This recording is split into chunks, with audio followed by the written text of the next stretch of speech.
Good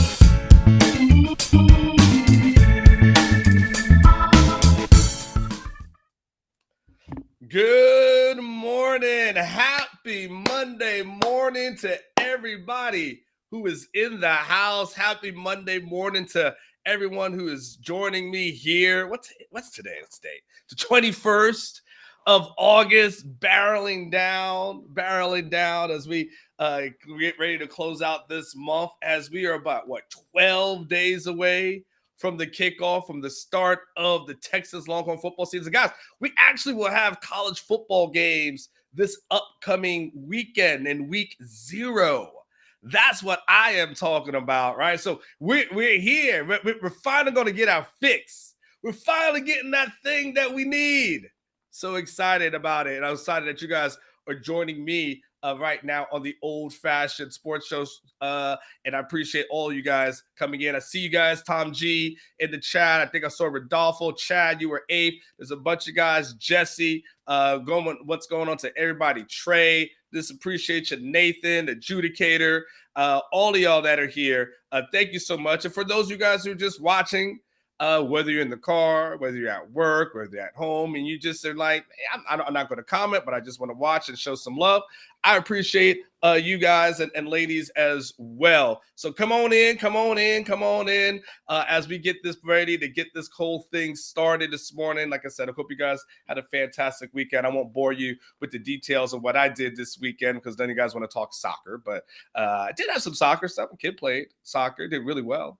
Does it as a goalkeeper. So I can give a personal thing. I won't necessarily get into Inter Miami or Austin FC, but personally, my son played in a friendly. No goals allowed in the first half, and so four shots on goal, none allowed. So did great there. Then they put him in mid center, and tons of, you guys call those when they break up the ball and stuff. I'm still learning these things. I didn't call it a tackle, where you just knock the ball out the guy's legs or play a lot of defense. He did that. He scored as well. So played good as a goal, scored is on offense. So, on elite level. So I was really proud of him. Did some David Buster stuff on Sunday and enjoyed myself. And again, I hope you guys had a really good weekend as well. By the way, to get the party started, I would be remiss if I don't talk about my main man, Eric Sells Homes. My main man, El Presidente, Eric Torres. If you are looking for a home in that DFW area, do not look any further than my main man, Eric Sells Homes, DFW.com. He's got you covered when you're ready to buy a home, whether you're ready to sell a home, like whatever it is that you're looking for. Is now that things are starting to slow down, school's back in session, perfect opportunity for you to go ahead. No bidding war. You don't have to worry about a bidding war. Well, I don't think so, but you just shouldn't have to worry about too much of a bidding war. But get my main man, Eric Sells Homes, DFW. He will have you covered. Again, good morning to all of you guys. Chris Bennett, I see you in the chat. Rogue Shop, of course, is coming as well. We'll have Overreaction Monday. So here's kind of the format. I'm going to talk a little bit. I have some things that are on my mind. You guys always know I'm thinking, and I'm more kind of go into storytell mode. That we will have Overreaction Monday at 9 o'clock. Jeff Ketchum will join me for one of my favorite parts of the week, which is Overreaction Monday. I'm going to try to see I can squeeze in some buy or sell questions. I'm going to see if I can get to my social media standouts. We're going to do it. We're going to be free flowing as it is. And by the way, Steve Sarkisian is addressing the media today at 11 o'clock. So because of that, I'm out. So somewhere but right around 10-ish or so, I gotta get on the road. Gotta head from Cedar Park down to downtown Austin. So, and I think school's back in session. So that thing is gonna be crazy. UT parking is gonna be putting boots on cars and everything. We know UT parking today. They're like, ooh, school's back in session. Ooh, get to write a lot of tickets. Where are those athletes at? Where are those football players? We got some boots for those guys. Where's Quinn Ewers at? Is a John Hall still here? Did he leave? I don't know. Let's just send him a boot. Let's send him. If I'm a John and I left, I probably don't pay that fine though. Do you? You know, if you're a John, you don't pay that fine, do you? You just, man, yeah. What are you gonna do? What are you gonna do? You know, not giving my transcripts, whatever. Yeah, that's what's up, man. So it's going to be real good. You guys asked other things. Ketch and I will talk about some of the changes that we got going on the channel. So come in at 9 o'clock. We'll talk about some of the little bit of the changes that we got planned. We got some good things planned. We got some good things in the works. So we'll address all of those things. You guys want to talk about Rod Babers. You and I will never shy away from the elephants in the room. Like, we'll talk about that, but we got some other things that we got brewing behind the scenes as well. So don't go anywhere. All right, let's get this party started. And good morning to everyone. As you guys continue and kind of file in. So I was thinking about, obviously, 12 days, right, before the season gets started. 12 days, and I'm excited, you know, about that. I've been thinking about, you know, the season and what this means for the Longhorns and all those kind of things, right? And all you guys keep asking, 9 o'clock, we'll talk about the whole Rod situation.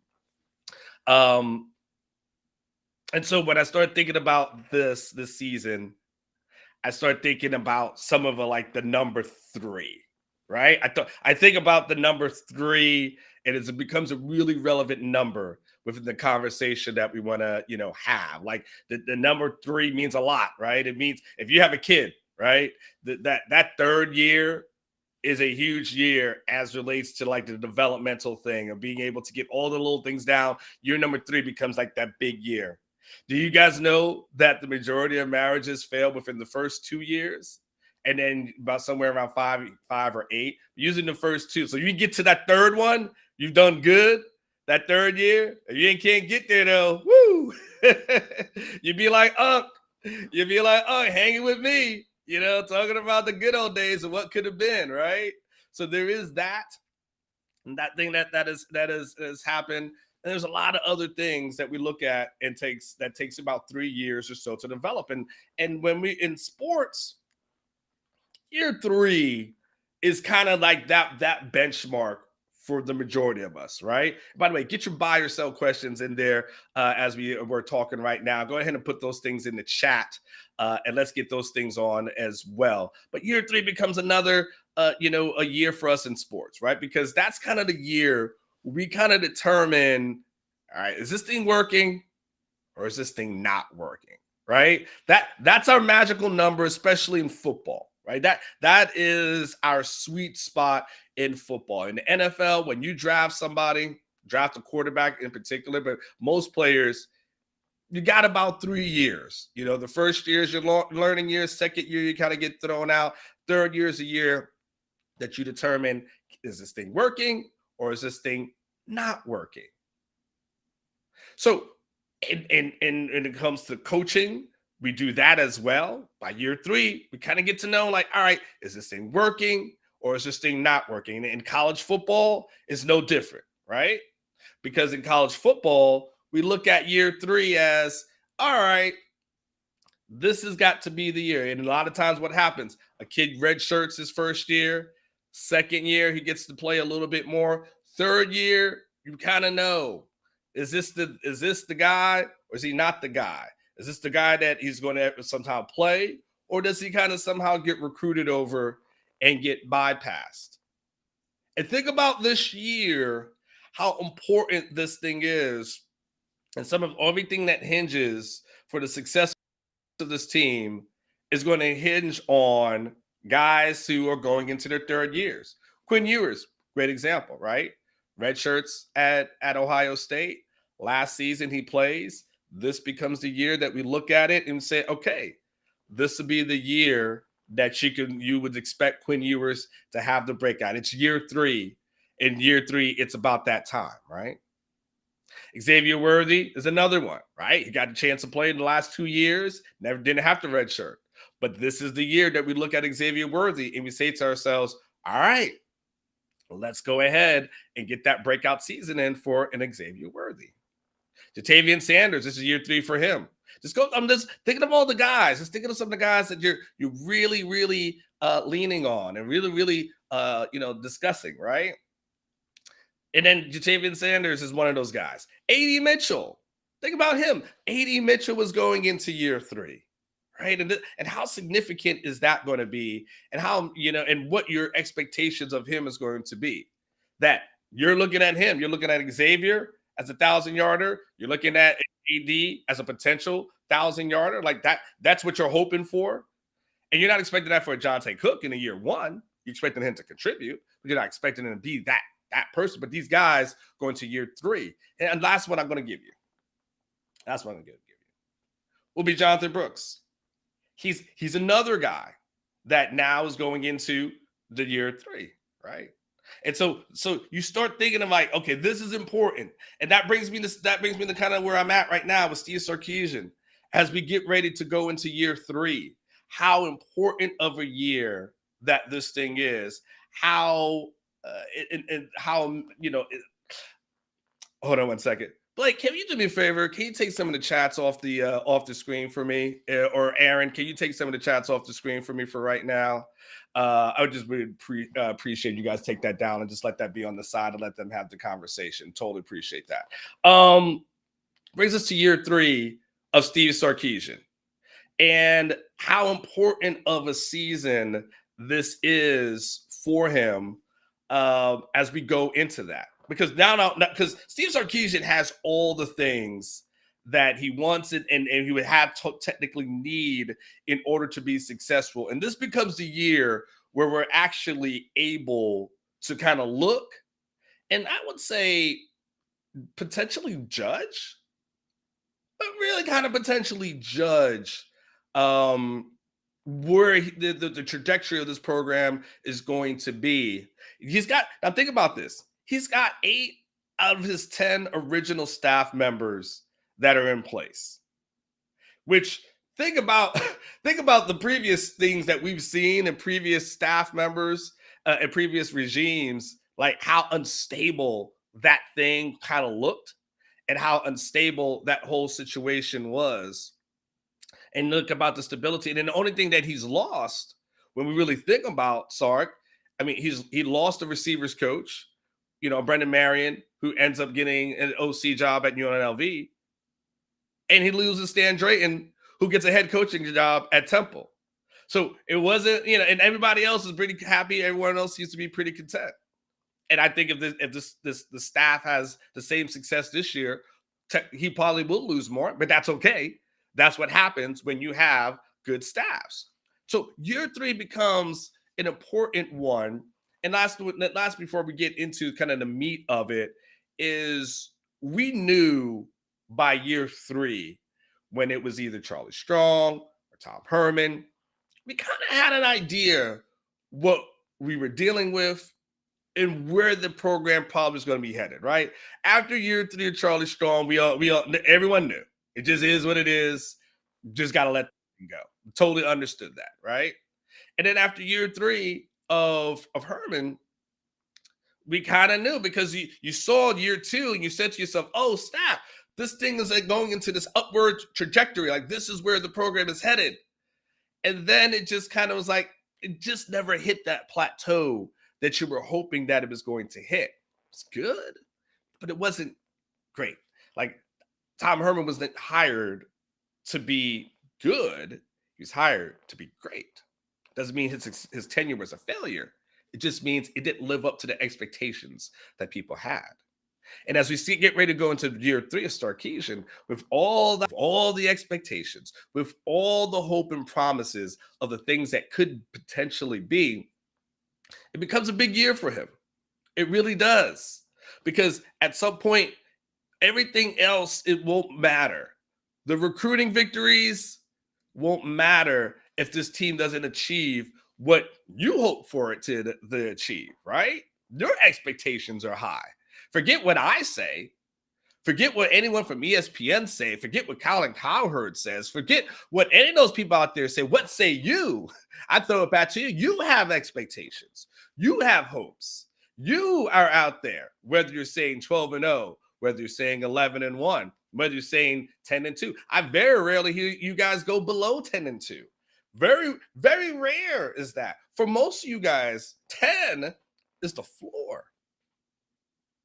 Most of you are expecting it to be way higher. So we know what this thing looks like around here when it doesn't work out, right? I've used these examples before. When everybody loved Tom and they love Mensa, oh, everybody loved to talk about Mensa, right? How Mensa. And then at some point they're like, hey, this Mensa, this freaking Mensa. Hey, what is he doing? Everyone loved the binder. Oh, the binder. Look at Tom Herman in the binder. And then when he didn't have success, look at this stupid man with his stupid ass binder. Do you remember that? That happened. No one liked the binder at that point. Everyone loved the tough guy attitude, to sit the F up in the meetings and tough guy and all that kind of stuff. And then when you don't have the success, you're like, why is this head coach headbutting people before games right now? Why is he coming off the bus with a baseball bat? What did he just give LHN the middle finger? Did that just happen? What does this guy do? You know what I'm saying? Because when you're winning, you forgive all that stuff. When you're not winning, you can't stand any of it. And that's just us, and that's just sports, and that's just what happens. And what Sark has to be careful of and learning from the past is, love you, but if you don't achieve the expectations, you just become that person that it's like, man, yeah, cool. Look, he can recruit his ass off. Can't win some games, right? That the tide turns. Now, the good thing for Sark is he's likable. He's more likable. Charlie was really likable. Tom, I know you guys wasn't really, he had his moments. Sark's really likable. But I'm going to take a quick break, and we're going to talk about, because I've done the research for you. We're going to talk about all the coaches who are heading into year 3, and we're going to talk about where Sark is at on that list. We're going to do a little kind of comparison there. And then we'll break down it a little bit more into the things that he needs to achieve. We still got some buy or sell coming up. I got my social media standouts coming up. It is Monday morning. Do not go anywhere. I got Ketch coming on with me for Overreaction Monday at the top of the hour. Got an action-packed show. Lots of stuff to get into. Don't leave me. By the way, please hit like button if you're there. I'll be right back within like 2, maybe 3 minutes at the most.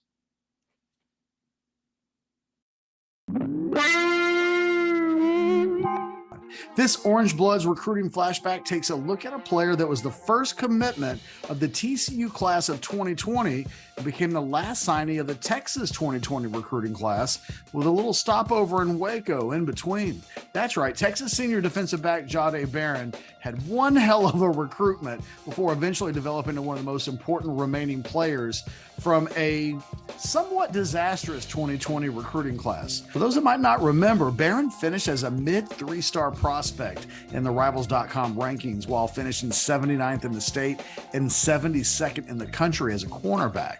Should note for the record that I had Barron ranked as a 4-star prospect in my rankings and the number 30 overall prospect in the state.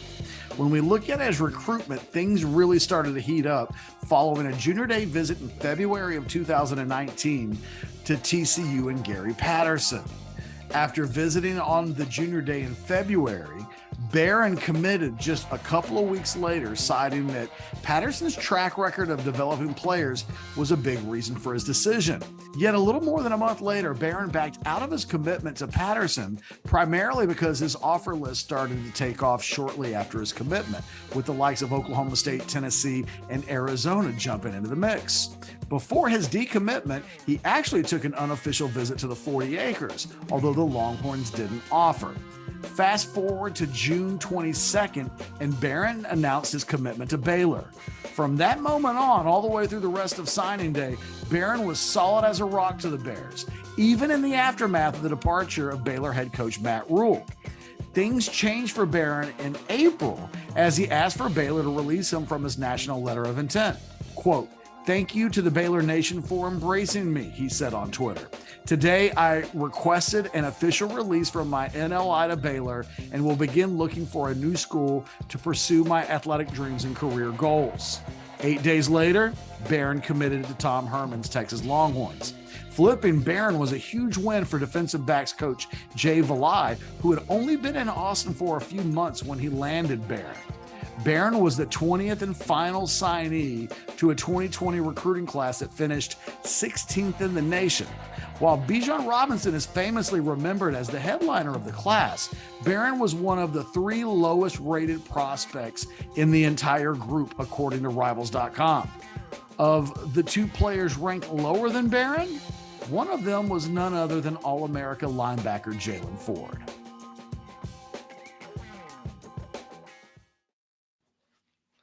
Good morning. Welcome back to the show. Good to see everyone. Glad you guys hung around, by the way. I appreciate that. Please hit like and subscribe to the channel if you have not. So as I was kind of picking up where I left off from, it's talking about Steve Sarkisian. And by the way, get your buy or sell questions in as well, because I want to make sure I get into that and some of the questions that you guys may have. But as I was thinking about like Steve Sarkisian, and let's just break down what everything is as far as him going into year 3. And let's do a little bit of comparison of where he's at. So right now, after 2 seasons, Steve Sarkisian obviously has a 13-12 record, as well known, as well documented. Now, Charlie Strong, so we can do a little bit of a comparison here. After 2 seasons, Charlie Strong was 11-14. Tom Herman was 17-12. Right? So now we know you guys got that. So 17-12 went to the Big 12 championship game. They won the Sugar Bowl. But we know Sarkisian has got the opportunity to have a breakout season this year. Okay. So when we look back at that, kind of like going into the 2021 season, okay, again, crunch the numbers for you. 17 college football coaches, were hired, on the obviously what we consider like the, this upper level of college football. Okay. And when I'd examine, their on the field records, and I'll be honest with you,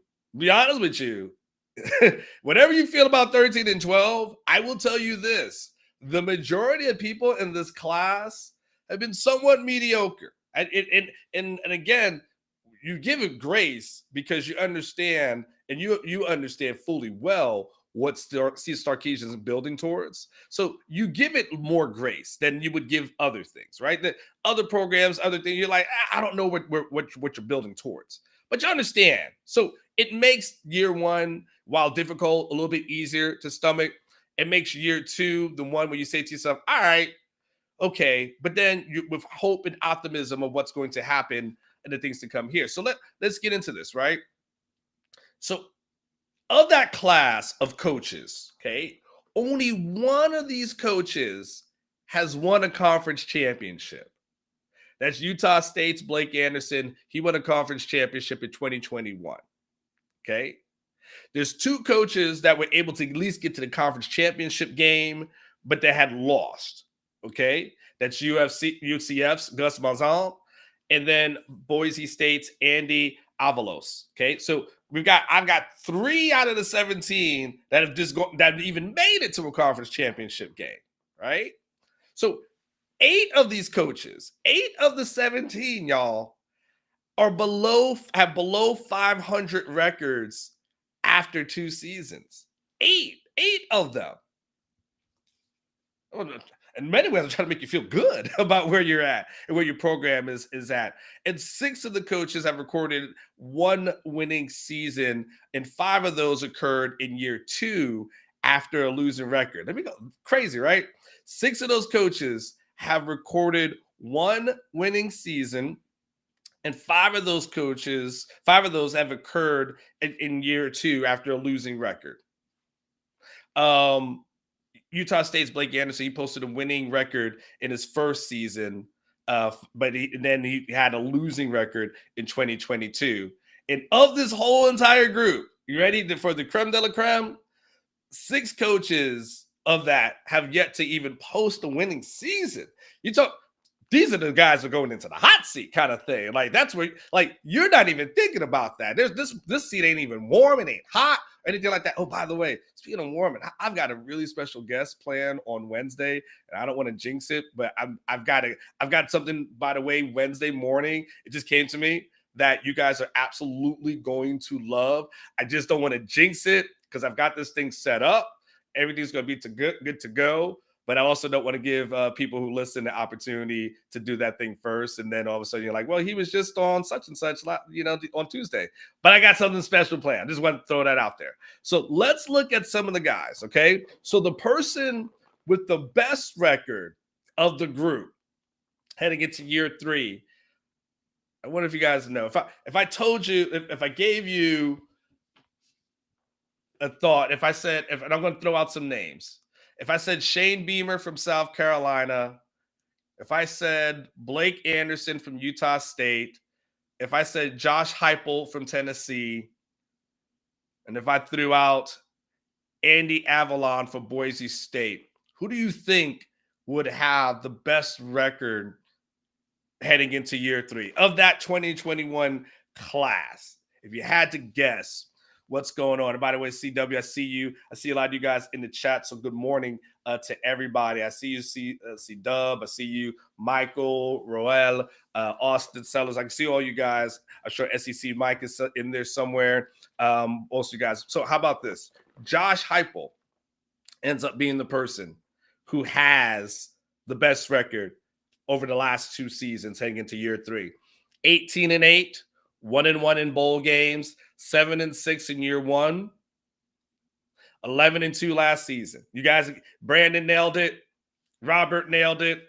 Good job as far as nailing that. Gus Malzahn ends up being, I knew SEC Matt was in here. Gus Malzahn ends up being 18-9. So pretty close, right? 9-4 year 1, 9-5 year 2. We'll see what happens when they come into the Big 12. But Gus Malzahn ends up being a person who's had a lot of success. The Boise State coach who I've mentioned is 17-9. Okay, so that's number 3. And then we have Blake Anderson from Utah State, the 4th guy at 17-10. Charles Huff from Marshall, 16-10. We got a Kane Molmack from South Alabama. I probably should have given Blake this and just had him put it on the screen, but that's all right. Shane Beamer's at number 7. He's at 15-11, but feel like Shane Beamer's program is on the heading up. What am I trying to say? Incline, on the rise. Like what word am I trying to? Boy, this public school education can fail you sometimes, boy. Good Lord. Should have gone to private school or something. But his program seems to be on the rise.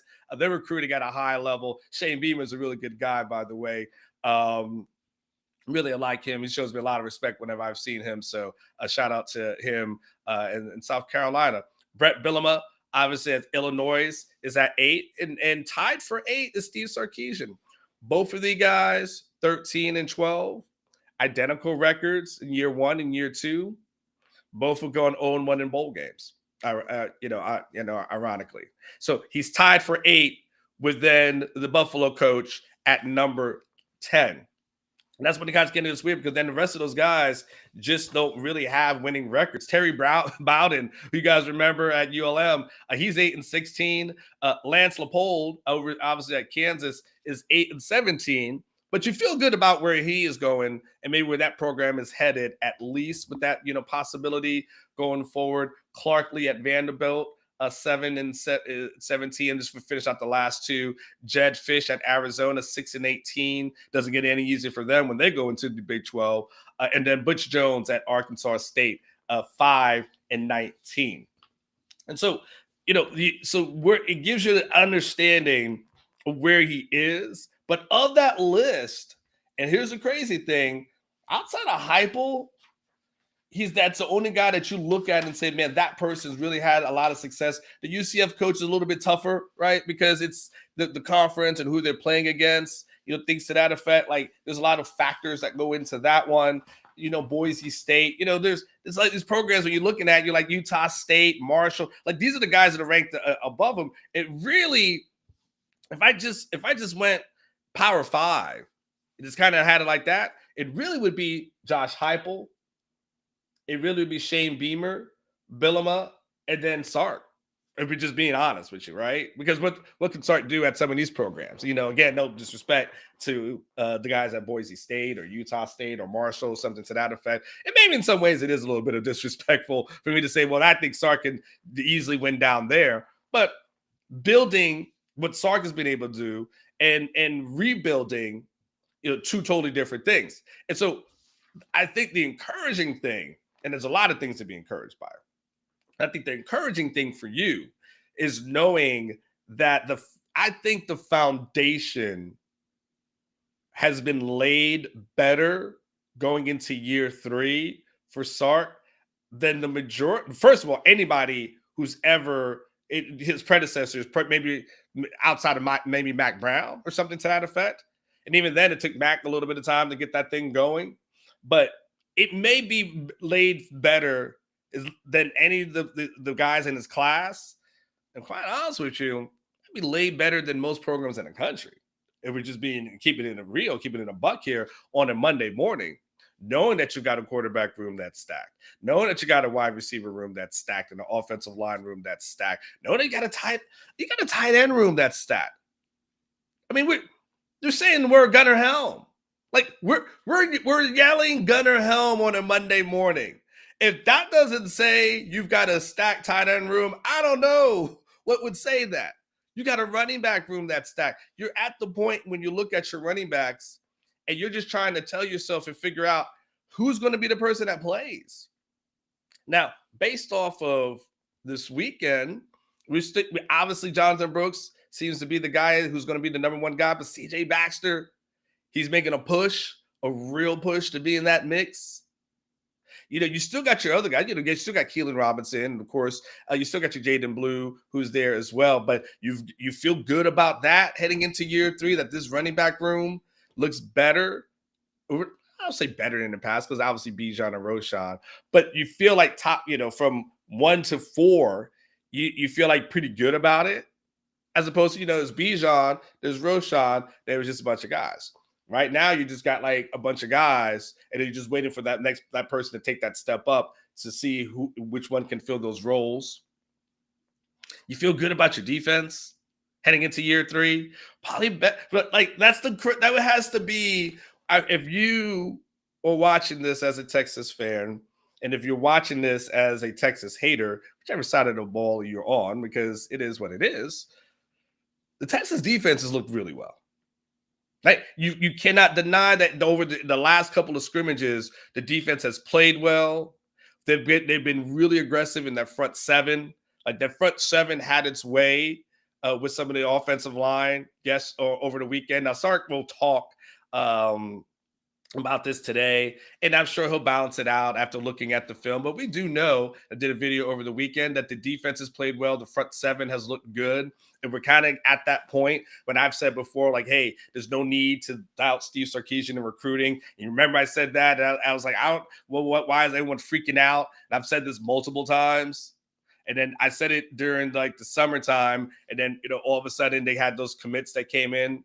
And then people kind of freaked out about Micah Hudson. And then I also, once again, said it right before Colin Simmons, that week before. I'm like, I don't know why everyone's doubting Steve Sarkisian in this realm. And then all of a sudden Colin Simmons happens. And then I'm like, look, if this guy's saying he feels good about his defense, I'm going to believe it, because last year we were questioning, hey, who's going to be the person that steps up that and be in the linebacker room outside of DeMarion Overshown? Who do you got? What do you got? And he said, I feel good about the linebackers. You said, well, how do you feel good about them? Or why do you feel good about them? Because who do you got? And next thing you know, oh, by the way, Jalen Ford happens, right? So you're like, so now we know if he says, I feel good about something, what we now say is, all right, so far he hasn't been wrong. Now he gets very optimistic, and that's fine. You want him to be optimistic about his team, but you don't feel like he's just saying it to say it. You feel like if he says we're good and I feel good, comfortable about it, you feel good about him as a talent evaluator, that if Sark says it, I'll be honest with you, I'm buying it until proven wrong. That's who I am, the kind of person I am in life. I'm okay. You giving people, it's okay to give people a first chance. It's a second chance. It's the third and the fourth ones where we always got problems in life, right? Until he says, hey, until he says it and it doesn't happen, I believe it. So we know the defense is playing well going into year 3. We know that the defensive backs have really shined. Before you got the young ones, and I'm talking about in the cornerbacks and the safeties as well. You feel really comfortable about that heading into year 3. Right? As we're 12 days away from the kickoff of this season, 12 days from Rice. And one of the things I looked at over the weekend, as one of the things I put in my column, I looked at the number of freshmen that are potentially going to play in this upcoming weekend. I mean, it's definitely double digits. It's definitely double digits. Let me see if I can let me get my column real quick, and I'll be able to kind of run that through with you, because we're really looking at, I got 10 just without blinking. All right. 10 guys I think are going to play from a freshman standpoint. Jonte Cook, CJ Baxter, Derek Williams, safety, linebacker Anthony Hill. So that's 4. Malik Muhammad makes 5. Arch will probably play at some point. You figure maybe in the fourth quarter or something like that. That should be 6. Jelani McDonald seems like he would be in there. That'd be 7. Warren Robertson should be in there at some point. Trevor Gooseby should be there at some point. That's 8 and 9. You got to figure that Billy Walton is going to be in there. That's 10. Now there's some other guys in here. You're like, all right, well, look, the Ryan Niblets of the world should be in there. Trey Wisner should be in there on special teams. Leona LaFowl. We'll see what happens with Kojo. Sadir Mitchell. We've got Spencer Shannon and potentially Will Randall. Like, I'm not quite sure about those guys. But you figure maybe Spencer Shannon will probably have a chance to get in, get a little bit of run. I think you see a lot more Gunnar Helm, but at least Spencer Shannon is in there. But that, you're talking about that, was that 15, 16, something like that in there? And that doesn't go through some of the other guys that I might be overlooking, like a Jaden Chapman, Gillette, Colton Vasek, Akana, DeAndre Moore, Samaje Burrell, Peyton Kirkland, or Connor Stroh. That in itself is a reason for you to be hyped, a reason for you to be excited about this. Year 3, as I started with, ends up being that year where it's the money year. It's a year in sports that we say to ourselves, hey, let's see it. Year 3 ends up being the one seeing believing. And year 3 is when you know if this program's heading in the right direction or not. We know that from the athlete perspective. We know that from a coaching perspective. It's a kind of a milestone, our marker, nonetheless, and how important that one is.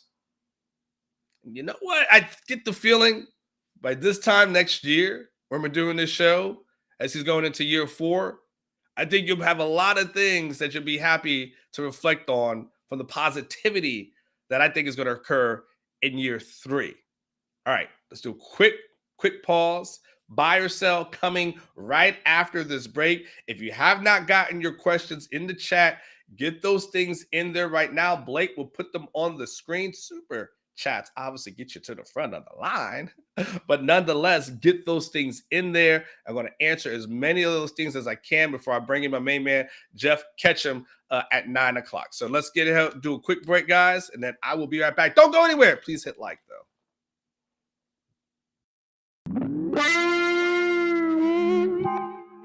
This Orangebloods recruiting flashback focuses on one of the best wide receivers to ever play on the 40 acres, former Odessa Permian star Roy Williams. One of the all-time greats out of West Texas, Williams was one of the last great players to come out of Permian and the Little Southwest Conference, a school and district in West Texas that helped inspire the movie and TV show Friday Night Lights. Williams' prowess as a receiver, defensive back, and track star made him perhaps the single best talent to ever come out of that part of the state.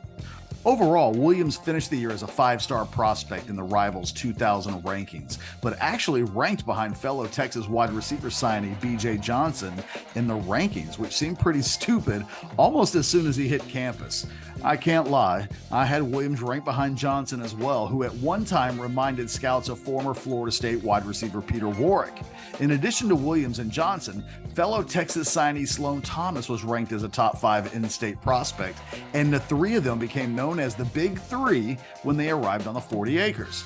As far as Williams' actual recruitment, he was an early commitment for the Longhorns, who had the arrival of 5-star quarterback Chris Sims as a major selling point for all of the in-state wide receiver gems that year.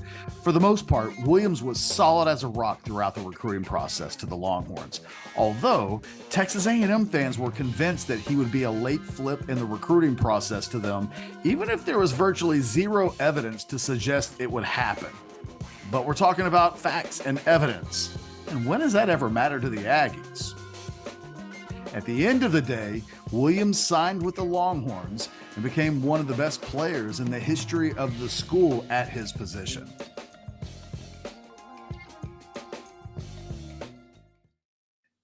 And welcome back to you guys, man. You guys are about 230 strong and going. Appreciate it. Hey, share this video with some of your friends too. Just go ahead and send it to them and say, hey, man, check this thing out. Hey, lady, check this thing out. Like, you guys might enjoy it. But this is the part of the show. This is the interactive part of the show that you guys enjoy a lot. A lot of guys get a chance to take advantage of it. It's buy or sell. What that simply means is people ask me questions. It's kind of like true or false, but they get to ask me these questions and I get to provide answers. So look, if you're a person and you've been having something in your head and you're like, man, I'm kind of curious about the Longhorns in this particular area. You want to ask about anything else, I can cover that as well. Go ahead and put that in the chat. We got producers who are looking at it. They'll put that thing on the screen, and I'll answer your questions to the best of my ability. So without further ado, let's get buy or sell started. What is our first buy or sell question? What do you guys got for me?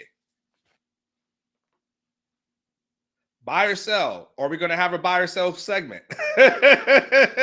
Buy, because apparently, here we go. Thomas asked the question. He said, good morning to you, Thomas. Hope you're doing well. Buy or sell? Texas has 2 receivers go over 1,000 yards this season. And if so, Texas wins the Big 12. I'm going to sell on that. Okay. I'm going to sell on that one. Okay. Here's why. That doesn't mean I think that Texas is not going to have good receivers. It doesn't necessarily mean I'm not sold on Xavier Worthy. Doesn't mean I'm not sold on A.D. Mitchell. I'm selling on this mainly because I'm still sold on Xavier Worthy. Like, I'm not selling my Xavier Worthy stock at this moment, okay? And I believe when it's all said and done, I believe that connection is there with Quinn, that he becomes that dude as a receiver. Like, I think he gets the majority of the shares. I think this is a potential breakout year for him. I'm seeing, easily, 1,200 to 1,300 yards for a guy like Xavier. And understand, like, going over 1,000 yards, I had a show last week and kind of explain, like, this is not the thing. We just can't, bank on this is what happens. I believe that Devin Duvernay was the last 1,000-yard receiver that Texas had. Prior to that, I think it was Lil Jordan Humphrey. Then prior to that, there was another person I want to say was like the 2014, 2015 season. I had it all written down. My number it evades me for a little bit. I think he went to the Eagles at some point, but it's not like, and prior to that, we got to go way, way back in the time machine for that to occur. So now if you're talking about 2, I'm going to sell on that. Now, does that have any bearing on Texas winning the Big 12 championship? Not in my opinion. Like, I don't think 2,000-yard receivers, Thomas, is necessarily the barometer or the thing that you 100% need in order for that to occur. And I wouldn't say that. I think you need to have a hell of a running back. That's for sure. Like, I think you got to have that for that to happen. But outside of that, no. So that's what I'm going to sell on that. Because I'm thinking Xavier somewhere in that 1,300-ish kind of range, and I would probably put an A.D. Mitchell somewhere in that 7 to 8-ish kind of range, which is still pretty productive. But also remember, too, last thing, Thomas, there's a lot of mouths to feed. You still got Jatavian Sanders to feed. You still got Jordan Whittington. You got to feed him, right? So there's a lot of mouths to be fed. Of course, in the passing game, you're going to use the running back. So that's the only reason I'm selling on it. So you understand totally. All right. Go ahead and give me another one. Buy or sell. Good question, though, Thomas. Appreciate it. Michael Hernandez. Good morning to you, Mike. How are you? If Coach goes 9-3 this year, he will be back next year. Buy. If Coach goes 8-4 this year, he'll be back next year. If he does a little bit less than that, he'll be back this year. It would take a catastrophe for him not to be back. I mean, it would take a meltdown of meltdowns for that to occur. He's back. Like they're 100% sold in on him. Like this Sark. Understand this when we have the conversation about Sark. That's a little bit different than what we've seen over the last few years. You got to understand that when Charlie Strong gets hired, Steve Patterson is the AD. And we all know that didn't go well at all. And so, yeah, you have the replacement AD that kind of comes in there. But then really nice guy. But you didn't really they were really not tied to him that well. They supported the hell out of him. So we're clear. Like he got the support. I wish I would remember the replacement's name. A really nice dude. Just evaded me right now. Old age is doing it. But I know Chris Bennett will put it in the chat within the next 5 seconds. And whoever the interim AD though. And then, Tom Herman gets here. But then eventually Chris Delcani comes in. So we having like two ships passing in the night as relates to coaches and ADs, right? And so eventually Tom Herman goes. So Del Conte, with of course, the help of Eltife, makes the hire of Sarkisian. So now we're back to having a coach and an AD married with the same plan, the same ideas, the same vision. What one coach may have been brought in and had a different vision. Now everyone's on the same page. So what that means, to answer your question, is they're all invested with this, and they're all invested in Sark's success. So 9-3 won't be 9-3. By the way, is still better than last season, like that. So you got to be okay with that. And by the way, 9-3 potentially gets you in the Big 12 championship game. So now if you get 9-3 and get into the Big 12 championship game, it's a no-brainer. So now, Mike, the question that if you want to trick me up and you want that tomorrow, ask me what 8-4 does. But then I think 8-4 is still back. Anything less than that, now you're talking Armageddon. And I don't want none of that. None of us want that smoke. I don't want to do shows if we're talking about something, because anything less than that, the season went off the rails. There was some sort of injuries, and no one's going to be happy. And you guys won't be happy either. So let's not do that one. Michael, appreciate it. Trick me up tomorrow. Give me a tricky one. V-Rod 2028. I'm always curious about people's names and like, what is that necessarily like? What's happening in 2028 that he's or she is pointing to something to that effect? Anyway, buy or sell. Just curious about it. CJ Baxter will take and run away with the running back position by the time we play OU. It's a good question. I'm selling on it only because I'm not going to give up on Jonathan Brooks at the moment.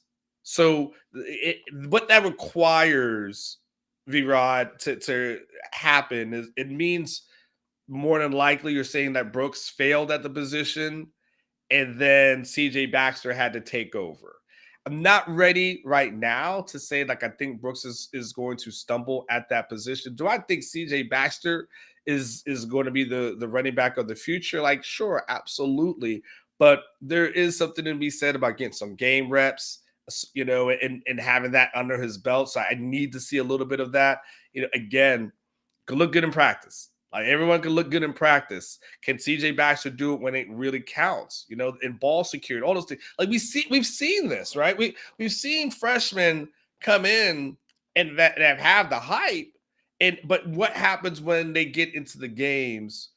Can they execute? So I'm not ready on that. Now I'm a CJ Baxter believer. If there's some stock to buy, I'm going to buy it. right? I will buy it, and it won't be like that crazy crypto stuff. Like I'll buy it for real, for real. But I'm still gonna be a person that believes in Jonathan Brooks. And then until Jonathan Brooks gives me a reason not to believe in him, I will. But right now, Jonathan Brooks hasn't done anything for me to believe that he can't be a very effective running back. And if the bar is Bijan Robinson, well, I don't expect anyone to just hit that bar. But can he be very productive in his role? Like, absolutely. So I'm going to sell on that. It's a good question, though. It's a very good question, though, V-Rod. I got to figure out why it's V-Rod 2028 as well. And by the way, Roel, you're absolutely correct when I see that in there. Kyle Porter is a great example. Now, I think CJ Baxter has a better skill set than Kyle Porter, but that was a freshman that everyone was just really, really hype on. And at the end of the day, you guys also were hyped at some point. A very nice young man, by the way. But Daniel Young was another person that was beating the drum, and everyone's like, "Oh, what's going to happen there?" Now, again, CJ Baxter, different level running back, 5-star, so totally different expectations. But from the running back position, for me, just seeing is believing. And even Keontae Ingram was a person that had a lot of hype, number one running back in the state of Texas. Just didn't work out for him there. Had a little bit better success at USC, and of course, is in the NFL. So anyway, very good question. Nathan, good morning to you, Nathan. Buy or sell? Quinn, Malik Murphy, Arch, all throw passes. Wait, all throw passes versus Rice? Oh, yeah, I'll buy on that one. I don't even meant touchdown passes. That was going to be the trickier one. But I'm going to add in an element to that one. I'm going to spice that one up as well. So yes, they all throw passes. I think Quinn plays first half, then goes into the second half a little bit. I think you let Quinn come out in the second half, just kind of, a lot of times what the coaches will do is they'll let the starters come back out just to get used to coming out of the locker room, playing again, playing a little bit more like that, getting that routine down. So when you go to Tuscaloosa the following week, it won't be like the first time you've done it. So they'll do that. And then I think we'll see a lot of Malik Murphy. And then I think then we'll get into Arch, sometime after that. And I think Arch closes out the show. Now to spice it up, do I think each of them scores? And that becomes an interesting one, because I know Quinn's going to score. My gut tells me Malik is going to score. You know what? I think I'm going to tell you this. I think all three of them score in some way. I don't know if Arch throws a pass or Arch may run it, which would be more spectacular. And by the way, if Arch scores on that game in 12 days, by the way, that will be all that anyone talks about on ESPN. So put that in there. Jose comes to the front of the line using that super chat to his benefit. So come on up, Jose. You are now in the VIP section, my man. You don't have to stand out there in general admission anymore. We got the velvet rope for you, got the bottles, and we got the sparklers. So there you go. Super chat by Jose. Buy or sell, okay? Texas plays better football in the second half of games this year. Seems like we stalled in the second half too often last year. I'm going to buy on that. And here's why I'll buy on it. The addition of Paul Chris as an analyst, the things I've been told behind the scenes, has really given Sark kind of a sounding board, someone to kind of run things past. Now, Gary Patterson, clearly from a defensive perspective, he helps. But having Paul Chris as an offensive guy, what I've been told, and I've reported this on Orangebloods, but what I've been told behind the scenes is that Paul has been a person that Sark can go to and say, like, hey, I want to do these particular things, especially second half. And they've talked about the second half. And he's been able to say, yeah, I've got these ideas, these concepts, and they've been able to go back and forth.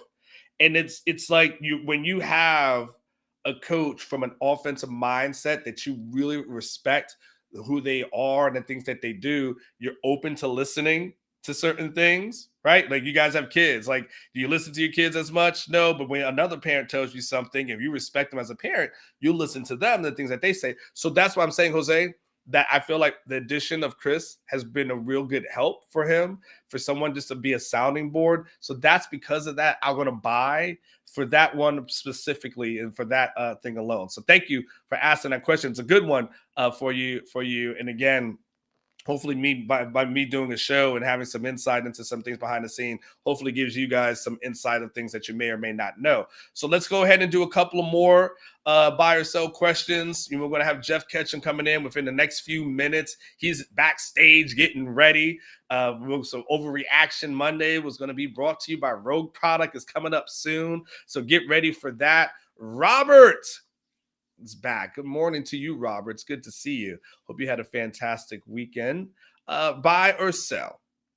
Texas will have college game day in Austin this year.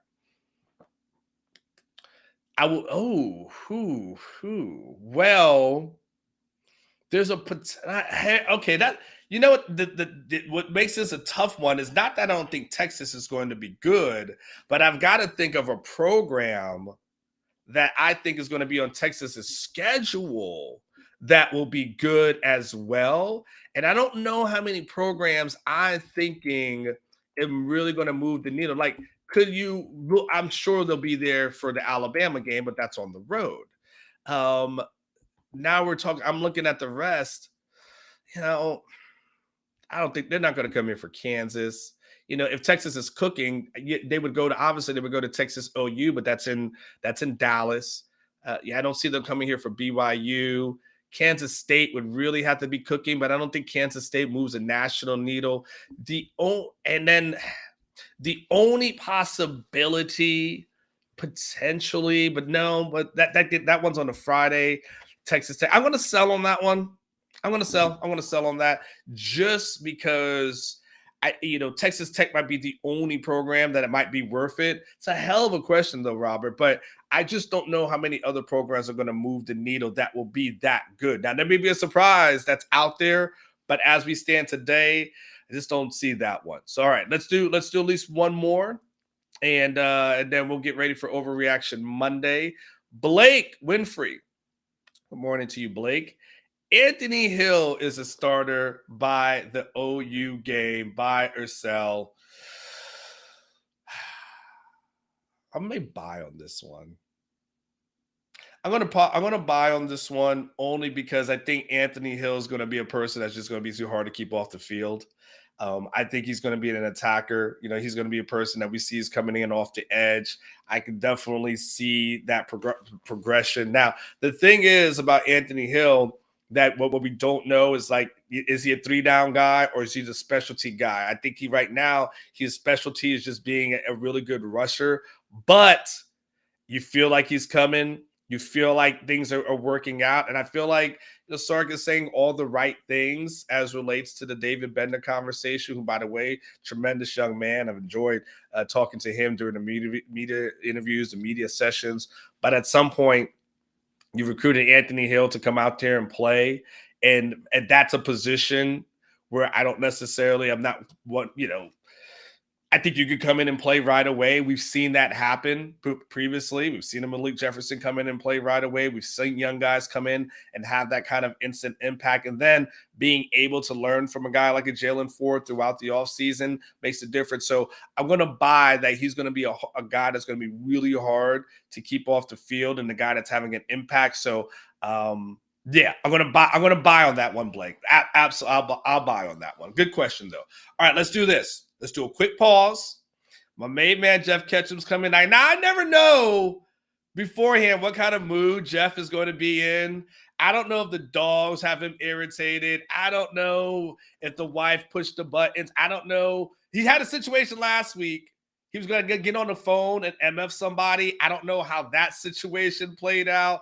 I know you guys keep asking questions about the channel. So there's a lot going on. So I'm always going to be in a good mood on the show. I never know where Jeff is going to be at, which makes it really fun and exciting. So don't go anywhere. Jeff Ketchum's coming up. We got Overreaction Monday right around the corner.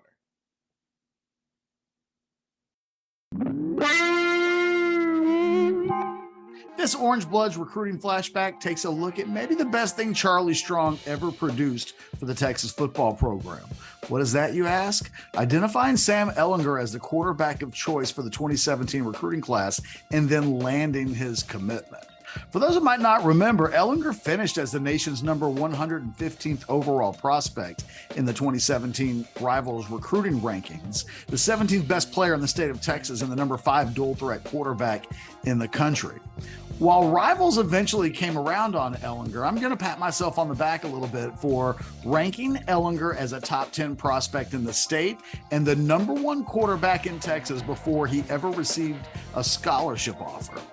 SMU was technically the first school to offer Ehlinger, but it's important to note that right after the Mustangs came after him with an offer, Houston head coach Tom Herman followed.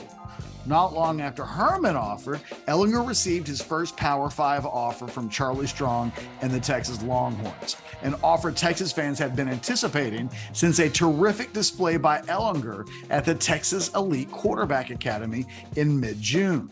According to Ehlinger, Texas OC Sean Watson told him that they weren't going to offer any other quarterbacks in the 2017 recruiting class. Quote, "They're not going to offer anybody else," end quote, Ehlinger said. 9 days later, the lifelong Texas Longhorn fan, you might have heard about that over the years that followed, committed to the Longhorns. Quote, "Been a Longhorn since day one. I'm truly blessed to say that I'm committed to the University of Texas," Ehlinger announced on Twitter. There wasn't a lot to Ehlinger's recruitment for the better part of the next 16 months as he finished his junior season, competed at the Elite 11 finals going into his senior year, and then went on to begin his senior season in 2016 at Westlake without any distractions. Yet a thumb injury ended his senior season prematurely at Westlake, and it coincided with a horrible 5-7 year for the Longhorns that ended with Strong's dismissal. Suddenly, there was some doubt about his future for a day or two. Almost as soon as Tom Herman was announced as the Texas head coach, he met with Ehlinger to ensure that the player he first offered nearly a year and a half earlier, and before Texas ever offered, knew that he was at the center of all of his plans while on the 40 acres. Following that meeting, Ehlinger locked back into his commitment, and the rest is Longhorns history. Ehlinger was the best part of a 2017 recruiting class that Ehlinger often joked was nicknamed the shit-stain class because of the small reputation it had upon its arrival. It ended up being a class that produced 4 NFL players: Ehlinger, Sam Cosmi, Taquan Graham, and Josh Thompson.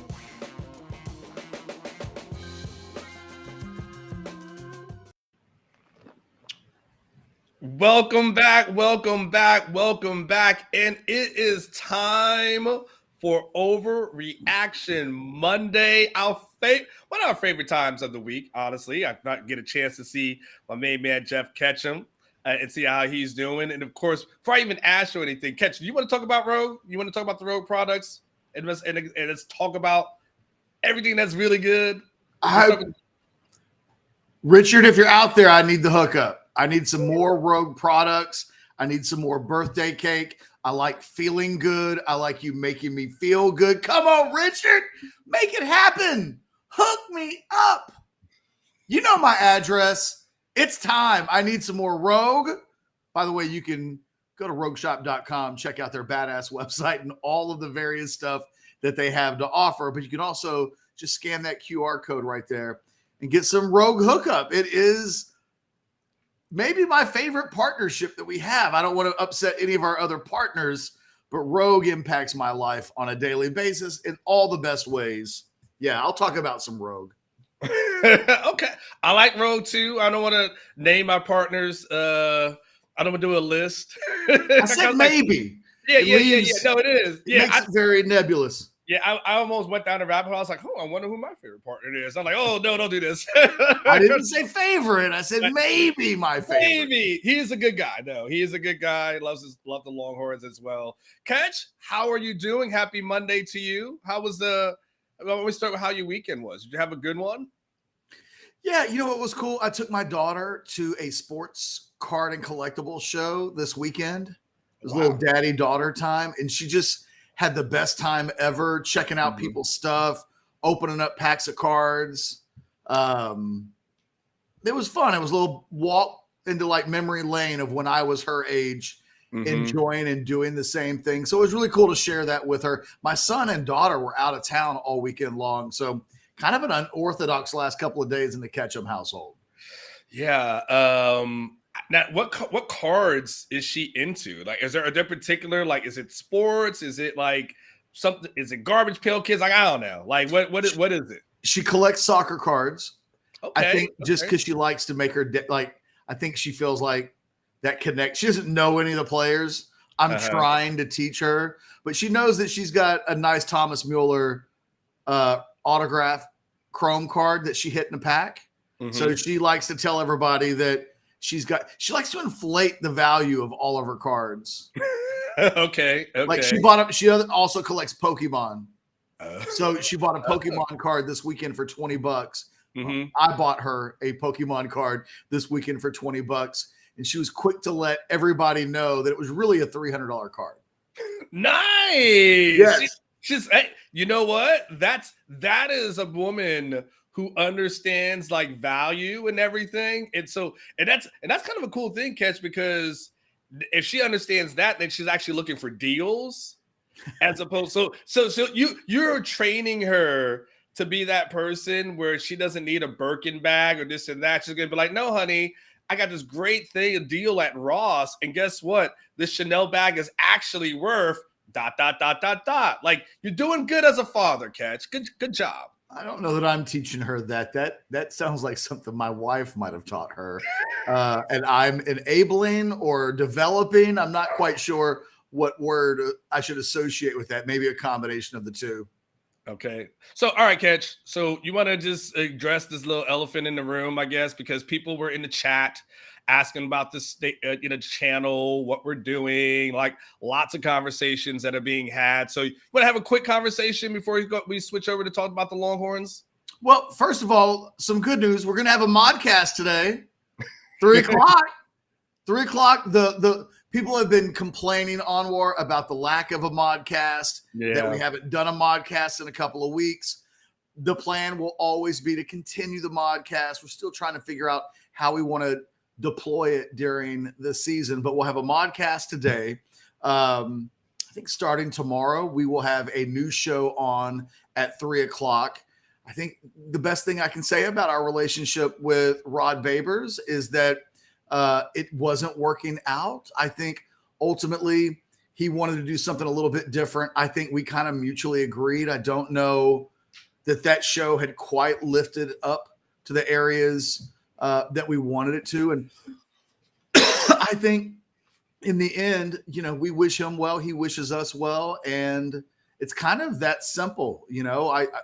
We put the show together in a really quick amount of time, and you might, in a world that's not perfect, occasionally there are bumps in the road. I'm really excited about where we're going, though. I think what we know about the channel is that they love Orangebloods. What we know about the viewers is that they like Texas football discussion from Orangebloods. And I think where the show will be headed in the future and where the channel is headed in the future, I'm really excited about some new shows that we're going to be adding. But beginning tomorrow, and we haven't made an official announcement yet, but beginning tomorrow, the expectation is we'll have our new Monday through Friday 3 p.m. hour show, live show. And I'm excited about it. I'm every bit as excited about it as when we thought Rod was going to be doing it for the long term and what we thought that show might become. I think this show will be different, but I think in a lot of ways it will be similar. And I'm excited to see where it goes. I think that it will be a huge boost to the channel. Cool. And listen, you guys still got me in the morning. I'm still here. I ain't going nowhere. You guys have still got me from 8 to 11. Of course, 8 to 10 today because of Sark's press conference. Still got Ketch, obviously. And I'm looking forward to the new edition. Ketch and I have talked about it, on Sunday as we had to go into scramble mode once once the news kind of got dropped or that someone was going to be here on Monday. But nonetheless, we feel like really good about where we're headed and, of course, the channel. So, Ketch, this weekend, obviously, the scrimmage has happened. We are also 12 days away from the start of the football season. So we've got one more week, and then next week, Ketch, we're actually in game mode. You always ask me that question of like, where's my head is at heading into certain stuff. I'm kind of curious with you. Where's your head at as we're like 12 days away from the start of the football season? Well, I think my head's still kind of wrapped inside of my column. You know how it is. I mean, we spend a lot of time on the weekend writing our weekend columns, which you can find over at orangebloods.com. I wrote my 10 thoughts from the weekend. What happened in Saturday's scrimmage and what it means to a season that begins in 12 days, right? Yeah, 12 days. 12 days. I think trying to piece that together. I was kind of looking for the offense to strike back on Saturday. That we see this a lot in NFL training camps. Chad and I talked about it on our show, House Divided from 12 to 3 here on the channel. Usually, even in NFL circles, you'll see if a team has a good practice, one side of it, the defense does really well, then it really becomes a thing that the offense bounces back and does its thing either the next day or the next practice or whatever. Given that the defense really controlled the offense 2 weeks ago in Steve Sarkisian's show me scrimmage, this was the depth chart scrimmage. And I think there were two things I think I was looking for. One, I'd really like to have seen a day where our sources come out of it saying that Quinn Ewers was the best player on the field, because I do feel like this is a season that's going to be defined by Quinn Ewers. So to have a scrimmage or an important day in these August practices be dominated by a guy that a lot of people are projecting to be a first-round draft pick at quarterback, I kind of wanted to see that. That didn't happen. And then you and I talked about this last week. I thought it was really important for Malik Murphy to put a marker down, just to have a kind of afternoon or morning, in this case, in the scrimmage, that people are talking about him the way they talked about Arch Manning a couple of times last week. Now, to be fair, Arch Manning, as far as I know, didn't really do much in the scrimmage. It doesn't sound like the second team offense did a lot in the scrimmage. I would have liked to have seen Malik have a moment worthy of discussion. That didn't happen. I'm wondering how much is this, the Texas defense is going to be a lot better than we thought. Mm-hmm. And how much of this is Texas still has quarterbacks that are in their developmental stage. And I think that still includes Quinn Ewers. I don't think when the season begins against Rice, this is still a developing Quinn Ewers. That I don't think we're going to get the finished product. By the end of this season, he may look like an NFL first-round draft pick. But I don't know that my expectations for that are quite at that level. So I'm caught somewhere between, I think he's going to have a statistically great season, but I don't know that he's going to hit the ground running necessarily at the highest levels possible. We'll see. It's part of what makes, I think, the Rice game really interesting. Where is this team truly? Anwar, when you have a scrimmage and it's a zero-sum game, and if the defense has a really good day, then your offense didn't. It's really hard at times for both sides of the ball to have been great on the same day. Kind of feels like the defense has been a little bit ahead of the offense, a little bit surprising. And what that means to the quarterback position as a whole is one of the things I'm still trying to wrap my head around, I think, on a daily basis. Yeah, I mean, it's so there's like a couple of different things, good topics that you threw out there, Ketch. So like to your point, having the defense step up in the ways that we hear them to step it up, hearing about that front seven, Ketch, that's probably an encouraging sign, right? Because there's always the question of, all right, how do you replace Mario Jomo, or how you replace a Keandre Coburn? And I've always kind of been under the belief that, hey, the bar isn't that high where you're talking about like, how do you replace Will Anderson, right? Like that to me is when you look like, Bijan Robinson. Correct, Bijan Robinson. Like, you're like, oh man, like, people try to talk themselves into Jonathan Brooks, and you're like, I don't know, that's a little bit hard, right? But I didn't feel like the bar was set so high where we would say to ourselves, like, man, I don't know what's going to happen there. So we had that, and so now what we're seeing, Ketch, is you're hearing about the defense having success, which then means, all right, then those guys who are the replacements are doing their thing. We've heard about the rise of an Anthony Hill. Obviously, Ketch, you've reported that recently as well. But we've heard about what he's been able to do. So yeah, there is that portion that well, damn, maybe this is really going to be a good defense, and that's what you're going to need to have. The offensive thing, like you said, we hadn't heard about running backs going crazy in the scrimmages and getting loose or anything to that effect.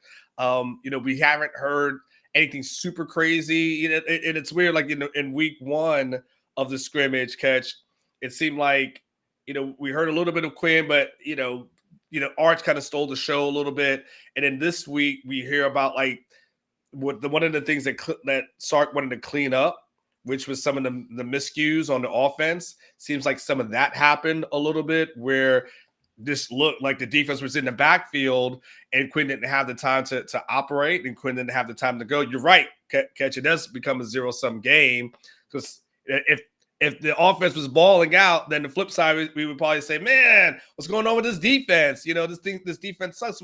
So there is kind of like that balance of it. It'll be interesting, Catch, to see what that really means when it's all said and done.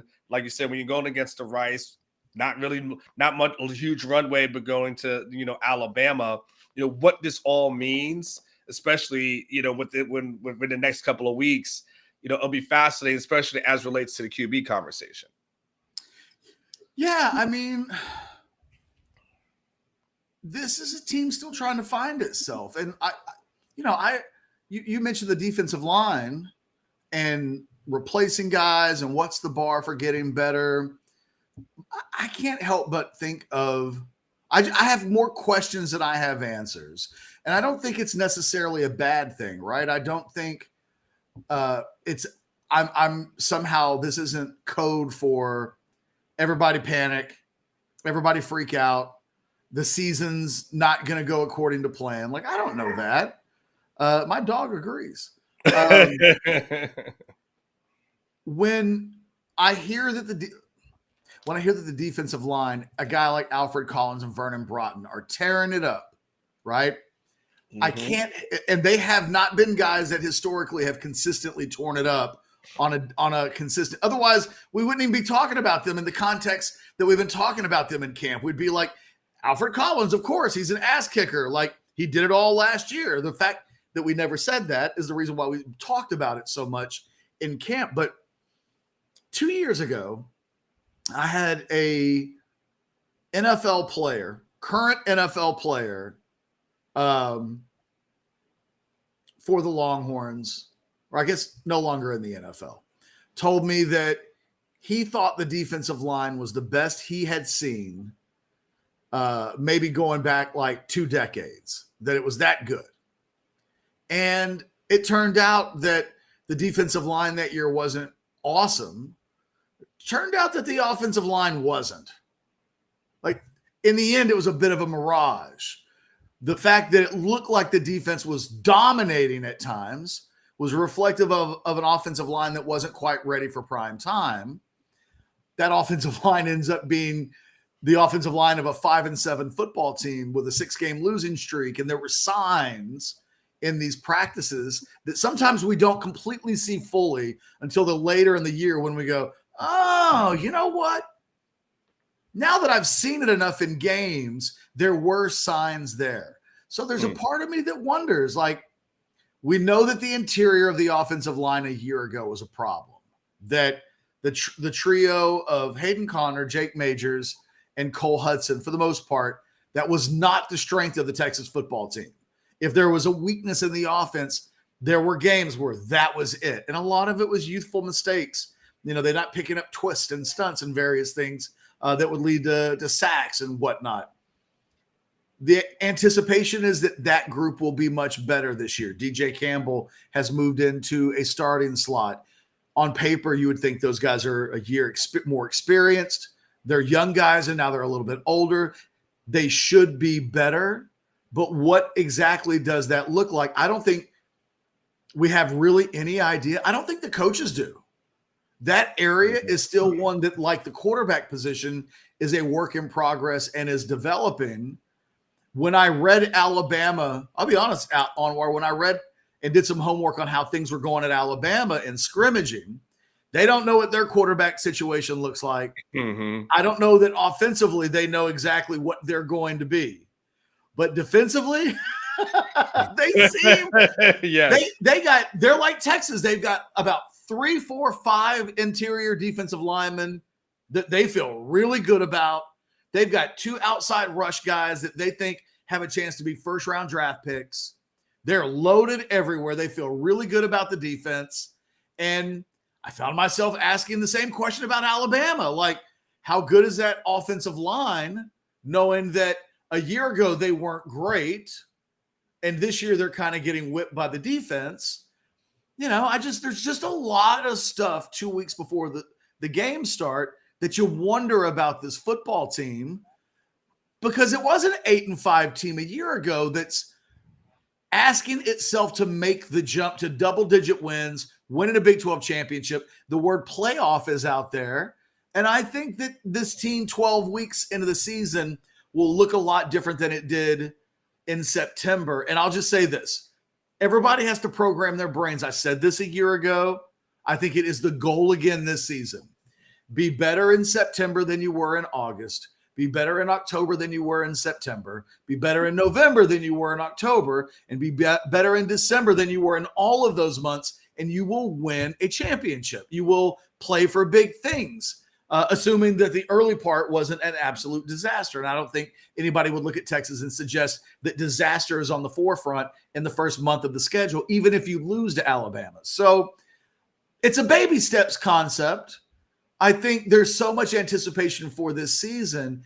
It would behoove everybody to realize that this is about to be a 12-week marathon of games, and that there's a buildup. And I think that will be the case with this team. I don't expect to see Adwater instant championship team in 12 days when the Longhorns play Rice. So, but Ketch, I feel like Rice is just, I use the concert, analogies and stuff. Like, if there ever was an opening act for a concert festival, playing Rice literally is like, whatever the time that concert starts, they are the local band that is coming on, first band out there. So if that thing starts at 11, they take the stage at 11 o'clock, and they've got their friends and their groupies, and that's it, right? They are nowhere near the midnight guys, right?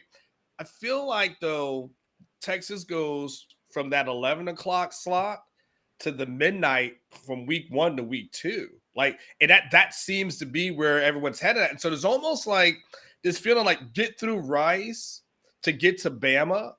And the question really becomes, Ketch, and I'm just throwing this out to you as I've been talking and thinking about it, Texas fans really feel like Bama is the measuring stick for this program. Like, if they go up there and they can beat Bama, natty it is. I get questions asked this every week on the show, darn near every day. Like, hey, if Texas beats Bama, or you think they're convinced they're going to win a national championship or compete for a national championship, or at least get in a CFP. I get asked this literally about once, at least 3 times a week. I feel like it. You're smiling over there. The last time I saw this team play football, they got their ass kicked by Washington. So it was 7 points, Ketch. It wasn't 7 points at the beginning of the fourth quarter. It was 7 points at the end of the game. What was the score in the beginning of the fourth quarter? I don't remember the score. It was ass kicking to not enough. All right, I gotta go back and look. Someone else is looking it up. The question is, though, in what lens? Because we're talking about what's 12 days away, and 12 days away just gets us to the concert. But everybody's really focusing on what would be technically 19 days away. That's really where it's at. I'm asking how much weight should be put on that game, because that seems to be the weight that most Texas fans are putting on, a lot of it on that particular game. I don't know. I'll need to see it. Because, again, I can't sit here and tell you that the goal for this football team should be to be better in October than they were in September, and then to be upset if they don't play their best football in September. The Alabama game is not going to define this season. It is the game we're most excited about. But literally losing that game, unless it's just they get destroyed, losing that game doesn't cost them a whole lot. I mean, it doesn't knock them out of playoff contention automatically, although their wiggle room and margin of error becomes much smaller the moment you add a loss to the table. But they would still potentially, in a world where an 8-5 football team jumps up this year and becomes a playoff level team, like it wouldn't take them out of that. Nor would winning that game, it'd still be 0-0 in conference play. And, I think this will be a season that tests them. I don't think that we're getting ready to watch a season where they blow out 9 or 10 of the teams on their schedule. This is almost certainly going to be a season that's got a half dozen 50-50-ish type games. I think last year they played in a lot more than 6.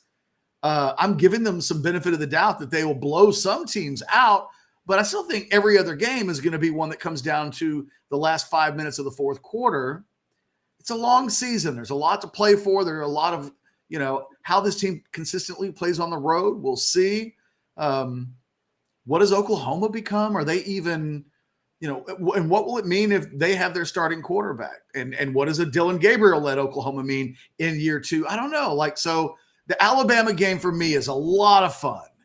I would warn people to not get so worked up about that game, because last year's Alabama game did not define the season. It didn't. In the end, it was a footnote. In the end, it was a team that lost too many games in the Big 12 that they shouldn't have. 2 primarily, right? Texas Tech and Oklahoma State. It was no sin to lose to TCU at home. It was a sin to blow that game in Lubbock and to blow that game in Stillwater. And those were the 2 games that kept Texas out of a Big 12 championship game. And quite frankly, there were parts of what they did against Alabama that never really showed back up again the rest of the season. So last year's Alabama game was mostly irrelevant, other than it was a hell of a day.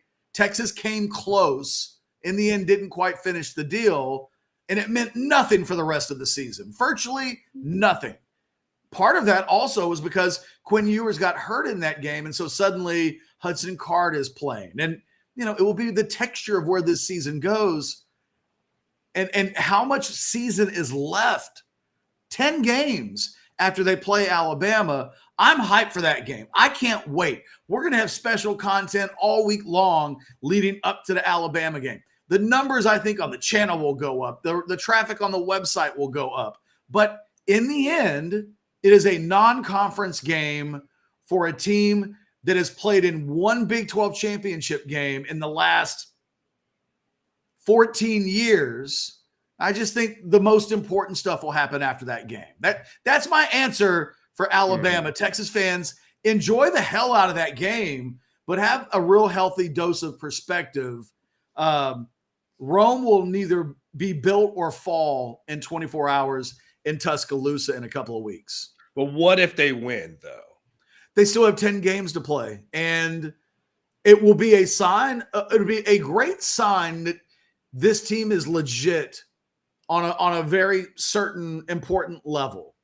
But, they still have work to do. They still have to complete a Big 12 schedule that has also been a problem for them every year. Even the year where Texas went to the Big 12 championship in Sam Ellinger's second year, if you take that bowl game out, it wasn't a great year. They did lose more games that season. They ended up winning. What were they? The final record was like 10-4, right? Yeah. Mm-hmm. So they ended up going 9-3 in the regular season. Pretty good, but not great. And that's the best season Texas has had in, a decade. So I think losing the championship game that adds in the 4th loss. Correct. And then they beat Georgia and it gives them the 10th win. But they still, lost a couple of games. They beat Oklahoma and still found a way to lose a couple of games in Big 12 play that year that great football teams don't lose. Isn't that what we're trying to get this team to? Like, when we talk about them maybe being a playoff team, you're talking about them being a great team. And, I don't know that they're quite there yet, but they don't need to be. They need to be great building up. And, you'd like for them to be a better team when they play OU in October, which they were, I think, a year ago when you think about the way those two games unfolded. Maybe two of the best performances that Texas had all year, but a total complete performance in that game against Oklahoma. You'd like to see the same thing again from them this year. And then, you know what, quite frankly, when they go to Fort Worth to play TCU later in the year, you'd like for that to be the best version of this team. But it's about gradual improvement. That's about getting better every week. That's about improving month to month. And, that's still a challenge. I have not seen this. I've not seen that improvement, gradual improvement, week upon week upon week, probably since 2013. And in reality, with regards to it leading to a great team, I'd have to go back to the 2008 team. It felt like that team ascended. And by the middle of the season, they were a Goliath compared to what they had been early in the season. And then obviously they lose late, but they beat Ohio State in a bowl game. And you could legitimately point back to that team and go, they did the thing where every week they got a little bit better. And by the end of the season, there was a gigantic boulder of momentum that was carrying it.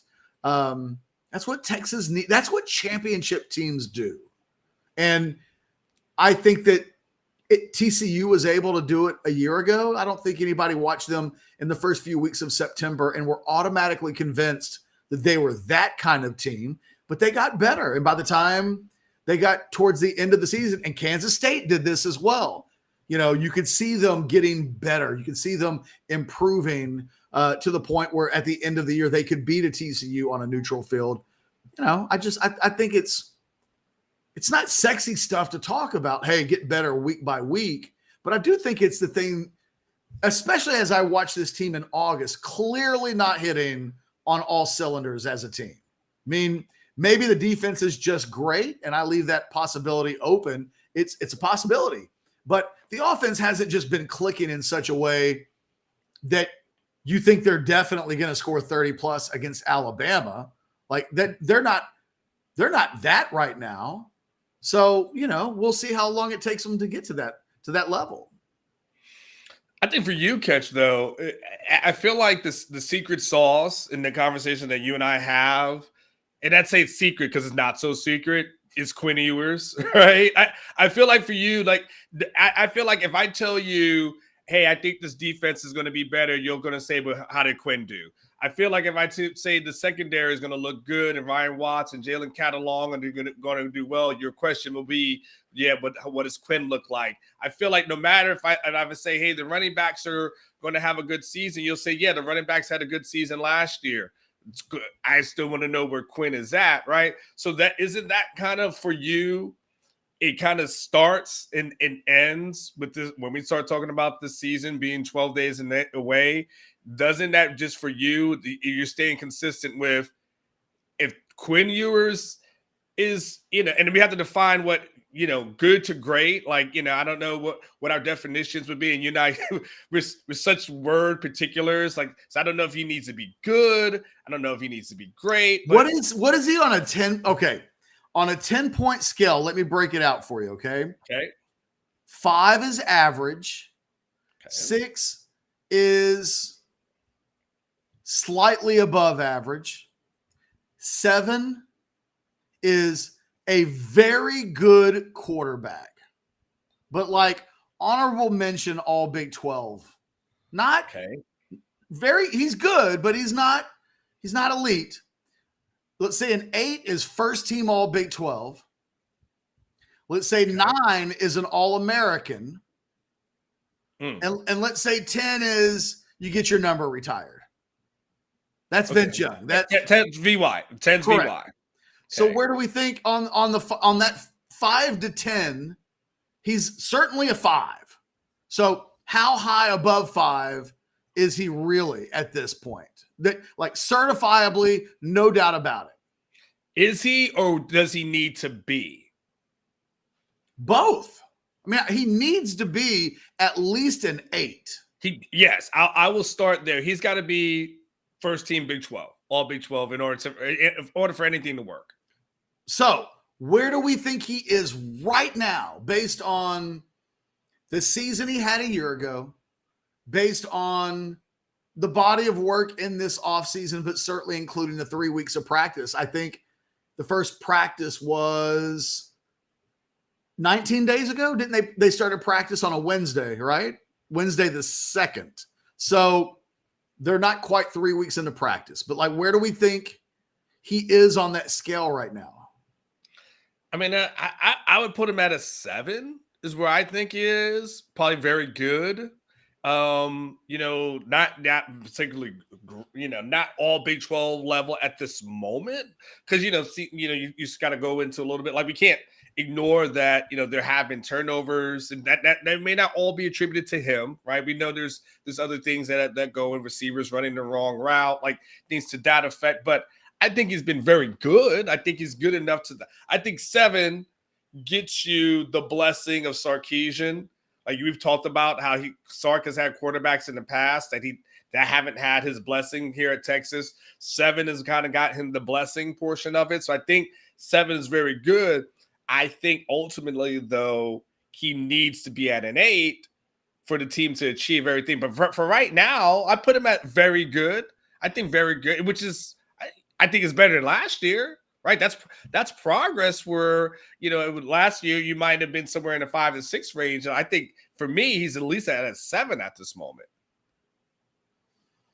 You're thinking. We're going to be splitting hairs here a little bit. I'd probably put him at like a 6.75. I cannot absolutely say with certainty right now that Quinn Ewers is very good. Okay. I think he could be good. Is he very good? Do I think he's a 150 quarterback rating guy? I think so, maybe. But the fact that I have a slight hesitation on that, I'm going to put him at like 6.75, and he's got to earn this other stuff in games. I am not going to say he's truly a 7 or an 8 until we see some of this in games, because this team doesn't need Quinn Ewers to be an 8 in the practice fields. They need him to be an 8 in games. And usually those things go hand in hand, but sometimes they don't. It's possible that the defense is just that good. The secondary is just that good. The defensive line has been that good that it's impacted his ability to be an 8, but he's truly that guy. I'm going to need to see it in games. I can't quite definitively say, because I have not, partly because you and I aren't able to see this team every day with our eyes. I feel like I need to be careful about what I definitively say that I know. And right now, I don't know that Quinn Ewers is very good. I think he's good, and I think he may be on the cusp of very good, but, they had two scrimmages that mattered. They scrimmage every day, but they had 2 days designated for scrimmage. On the first one, Sarkisian came out and complimented Ewers and said he was really good in the red zone and short yardage work, which I told you a week ago. If I told you that you had a good first 30 minutes of the show, it means you're leaving some stuff out. And if you're very good, man, the full scope of what you're doing at that point is very good. I think this most recent scrimmage was a little bit like the last one. There were flashes of at his best what they can be. Touchdown passes to Xavier Worthy, touchdown passes to A.D. Mitchell. But beyond that, the overall, from play one to the end of the play while he was out on the field, it didn't sound like he was one of the best players on the field. And I'm going to throw this back at you, Anwar, because I wrote about this in my column. I don't know that he's one of the 10 best players on the Longhorns. I can confidently point out 7 guys that I think at their position are absolutely better than Ewers at his. I think A.D. Mitchell and Xavier Worthy and Kelvin Banks on offense. I think Jalen Ford, I would probably say Jahdae Barron is 5. I think there are, I can't remember who were the other guys that I said. I'm looking up your stuff right now. I wrote about the column. Jatavion Sanders is 6. And then, quite frankly, I think Ryan Watts is a better cornerback right now than Quinn Ewers is a quarterback. So that's my 7. I think there are conversations to be had about other players on the team. Baron Sorrell at his position versus Quinn Ewers at his. I don't really have an answer for that. So it kind of speaks to they need him to be one of their best players this season. I don't think he's that yet. And so, again, if I feel that is the case, just how high I should go with where I think he is, I think I need to be somewhat cautious with that, because I could make a case that he's certainly not one of the top 7 players on the team. Now, the quality of those seven players is pretty damn high. And I think if we're talking about NFL prospects, Ewers shoots up the list, maybe to the number 1 spot. But if we're talking about who the best players are right now, I'm not sure. It's one of the reasons why, again, I can't wait for the games. Let's see what it looks like when they're playing other opposition, playing defenses that don't know exactly what they're doing. That's one of the other elephants in the room about when defenses do really well against offenses in scrimmage. A lot of times they've seen the formation so many times. They've seen little tells, little clicks. They have just an extra little bit of an advantage that makes a big difference that opposing teams won't necessarily have. So, there are a lot of factors that might make for why the events and scrimmages and practices have gone the way that they have. But I have not had one person after any practice this season come up to me and call me up or message me or whatever and say, God damn, man, Quinn Ewers was the best player on the field today. You should have seen him. That just hasn't happened. And, I think I would have liked to have heard that just once so far during camp. I mean, I don't know if we've heard that about too many of guys on offense this year. A.D. Mitchell gets that kind of buzz. He gets a little bit of love, right? He gets a little bit, I don't know if we've heard that about any of the running backs. I don't know if we've heard that about a ton of the receivers. Of course, Xavier was sick for a small portion, and so there was that, he had an illness. I don't know if he was sick. I apologize. He had an illness as prior to. So I guess then, Ketch, I'd like Quinn Ewers to have been talked about as much as Alfred Collins. I mean, or is the flip side? Is there any flip side to that though, Ketch? That he's just doing his thing and it just is what it is. Like we don't talk about Jalen Ford, for instance, right? But we know he's pretty good. But I'm sure you probably don't put him on that Jalen Ford status, of course, because he's not in your top 7 or something to that. Jalen Ford's a returning All-American. Fair enough. All right. So that being said, then Sark will tell you that he coming out the last scrimmage, when I asked Sark about it, he said he thought Quinn was really good. And he thought when Quinn didn't do certain things, he didn't think it was on Quinn. He thought it was on other people. And so now that's a little bit more concerning than anything else, right? For me, if you're telling me a guy's running the wrong route, I'm like, well, how the hell did that happen? I mean, should happen if you've been in here, in the system for a couple of years. But, so he's been, and I want to say he's that guy, he's been a guy that he's, defended Quinn, and when I speak to him today, I'm sure he'll have, say the same things. So is it possible that maybe just some of the people around him are doing certain things? Is it possible, to your point, Ketch, that you said the defense knows what's coming? I go against Xavier Worthy every day in practice. I know his moves, right? I know AD Mitchell's moves for the most part. Like you kind of figured it out. Like I think when I asked what was I talking to? Jaron Thompson last week, right? And we were asking him about who were some of the tougher players to defend.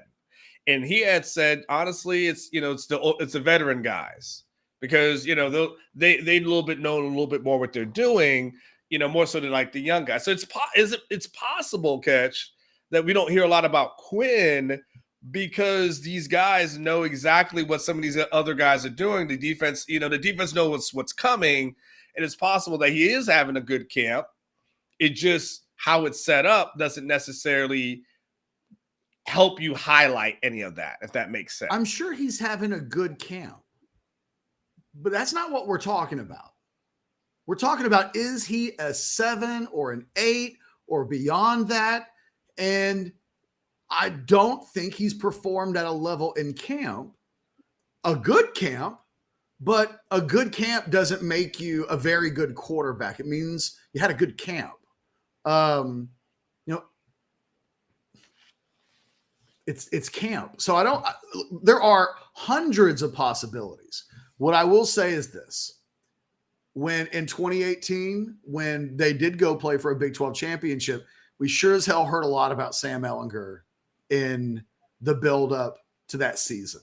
If we go all the way back to 2008, 2009, when Texas was last a Big 12 champion, I can assure you lots of conversation about how well the offense was doing against that defense. Even if those were great, 2009, Texas had a great defense. And yet you would still hear, well, Colton, Jordan Shipley are doing this, and like they feel really good about that. And in 2005, holy shit, every day was like a rock concert took place at concert with Vince Young and his receivers and how well the offense had gone. So the quarterbacks get talked about a lot. They are in a position every single practice to emerge as the headline with a certain amount of play. The ball's in their hands. They get to throw touchdown passes. It's, if the offense does really well, the quarterback is the first one to get a lot of praise unless you're just running the ball really, really, really well.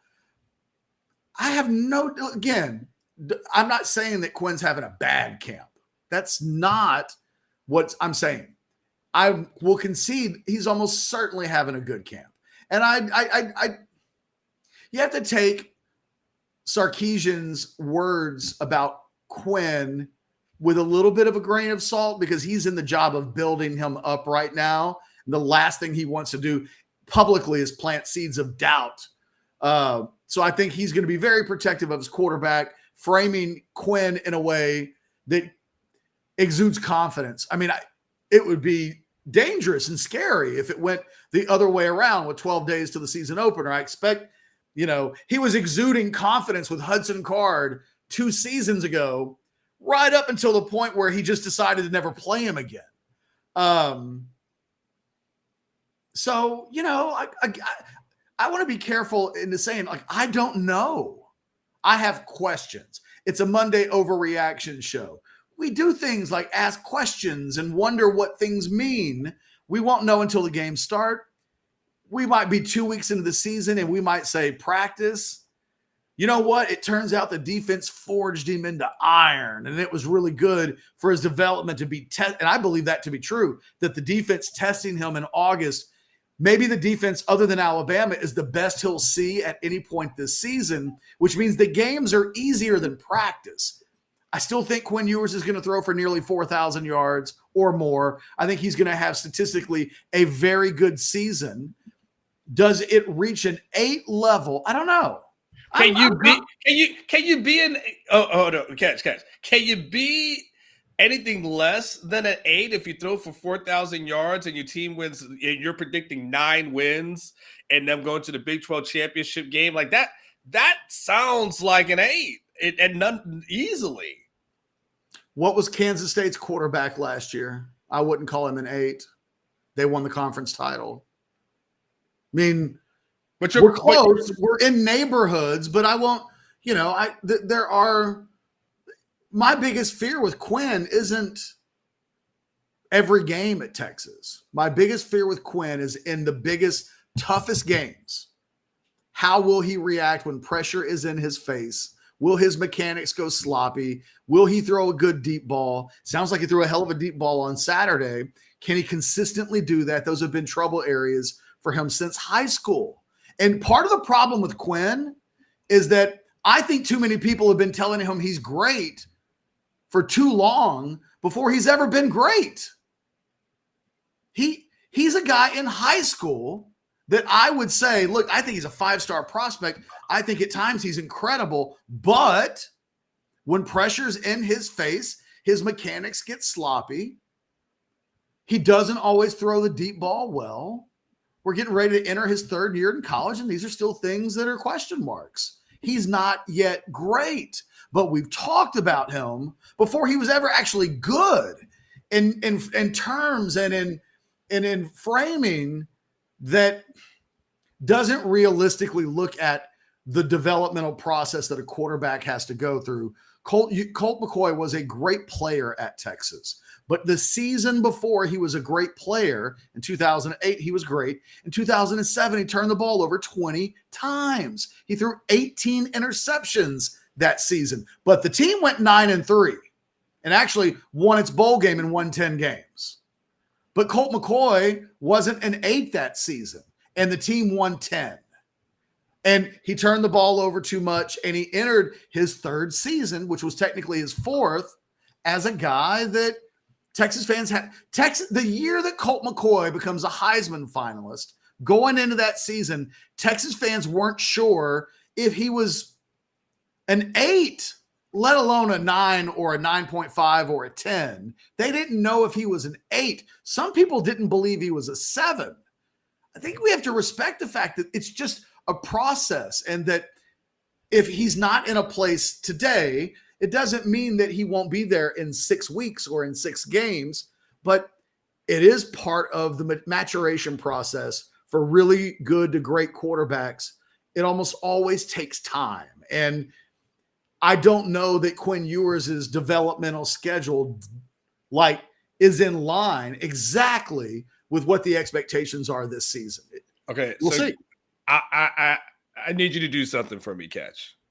I unfortunately am going to have to run. I need you to continue this conversation on your show this afternoon, because there's so much meat left on the bone, and I've got another 30 minutes in me that of things that I want to go back and forth with you about, and things that I'm like, damn it, Sark, we got a press conference in an hour. I live in Cedar Park, so that better be a good press conference. It better be pretty damn good. Someone in the super chat though did put a get Max to Paris, so I want to make sure I put that on the screen, guys. There was another super chat that came, and it was kind of like being like a little sarcastic and stuff like that. So we'll just go ahead and keep your money for that one. John had it, but then I think there was like a little like sarcasm about like one of our shows or something like that. So I think after that point, we'll just keep you $10.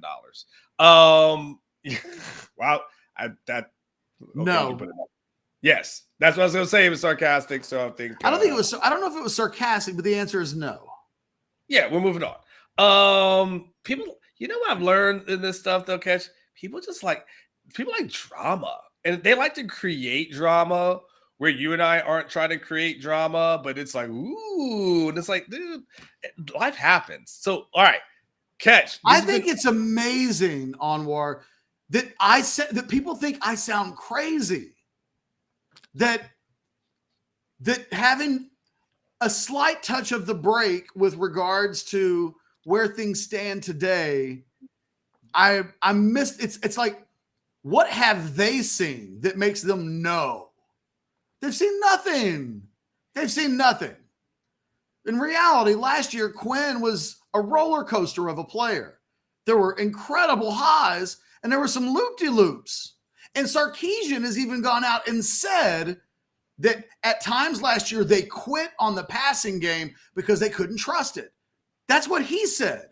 When I said it a year ago, people were like, Ketch, you're overreacting, and that's not what happened, and you don't know. And then 12 months or 10 months later, Sarkisian's like, yeah, we had to like bail on the passing game at times and lean into the running game because the passing game wasn't good enough. It's like they've forgotten that Quinn Ewers at the end of last season had a head coach who was telling people the job's going to be open in the spring. Why? The passing game wasn't good enough.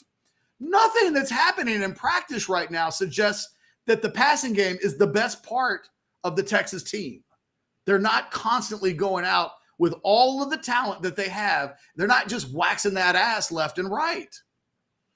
It's fair to ask exactly where that group is and how far along Ewers is in the developmental process without people going, oh my God, you're overreacting. Oh my God, you're just trying to cause trouble. No, let me tell you what I'm not.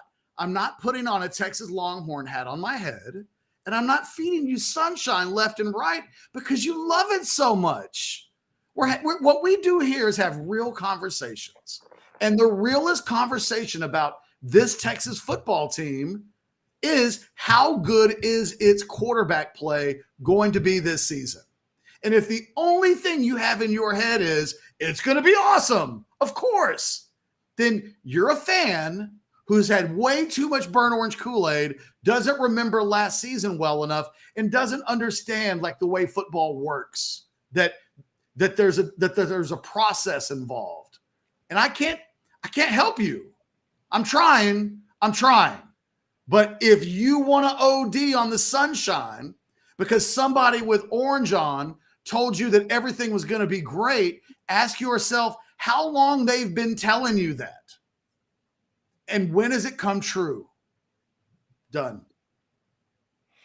Show's done. On that note, drop the mic. Ketch will be in on noon to 3. Him and Chad Hastings, House Divided. Make sure you check that out. I think Ketch is going to have more to say because clearly after all this goes out in the atmosphere, everyone's going to be talking about it. And so Ketch, get ready. I want more of this conversation, more of this talk because it needs to be had. All right. I got to head down to UT. Thank you for Rogue and Richard. Make sure one more time you put that up for us, guys. But make sure you guys check out the rogueshop.com for all your CBD, THC needs. Get the salves, the gummies, get a good night of sleep, relax, like whatever you need. The folks at the Rogue Shop, they've got you covered. There's a QR code right there if you want to go ahead and scan that thing. But Richard will take care of it. They personally pack your stuff and then put you to use it. I don't think his wife has the time to do the notes anymore. They got really busy. They got a lot of business right now. They used to be able to do that. But nonetheless, still get some great stuff. So make sure you check out rogueshop.com. Thank you for watching Overreaction Monday. Ketch was on fire. Don't forget to check them out at noon. You guys take care. I'll see you tomorrow. Remember I said leave each day like it was last. One day it will be.